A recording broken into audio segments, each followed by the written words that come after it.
کراچی میں بلدیاتی اداروں میں ایڈمنسٹریٹر کی تبدیلی یقینی نظر آ رہی ہے۔ اس کی وجہ یہ ہے کہ 19 دسمبر 2022 کو چیف سیکرٹری سندھ کی اجازت سے منصور احمد لکھان نے، جو سیکشن آفیسر 2 ہیں، انہوں نے اپنی دستخط سے ایک آرڈر جاری کیا جس کے تحت انہوں نے کہا ہے کہ Syed Shakeel Ahmed administrator grade 18 worker model school Korangi Karachi Sindh worker welfare board labour and human resources department کو فوری طور پر ڈسپوزل پہ یعنی لوکل گورنمنٹ کے ڈسپوزل پہ دیا جا رہا ہے، اور ان کی کوالیفیکیشن اور صلاحیتوں کی بنیاد پر ان کو پھر یقینی طور پر پوسٹنگ کے لیے کہہ دیا گیا ہے۔ اب یہ کب ہوتی ہے ہمیں نہیں معلوم، جبکہ دوسرے آرڈر کے تحت انہوں نے Muhammad Furqan administrator grade 18 worker model site Hyderabad Sindh worker welfare board labour and housing and resource department کو بھی فوری طور پر لوکل گورنمنٹ ڈپارٹمنٹ کے ڈسپوزل پر دے دیا ہے، اور ان کے لیے بھی وہی احکامات ہیں۔ اور فی الحال پہلے مرحلے میں یہ آرڈر آ گئے ہیں 2، اور ابھی 1 یا 2 آرڈر اور آنے کے امکانات ہیں، جس کے بعد ہو سکتا ہے کہ کراچی کے بلدیاتی اداروں میں 3 ڈی ایم سیز میں ایڈمنسٹریٹر کی تعیناتی کے احکامات آج شام کو آ جائیں یا کل متوقع ہے، لیکن حیران کن طور پر الیکشن کمیشن حرکت میں آ سکتا ہے، جنہوں نے ابھی فی الحال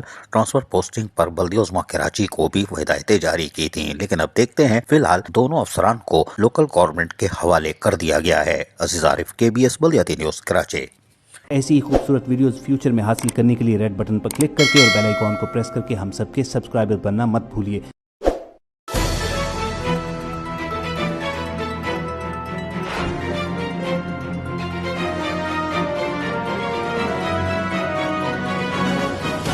KBS بلدیاتی نیوز۔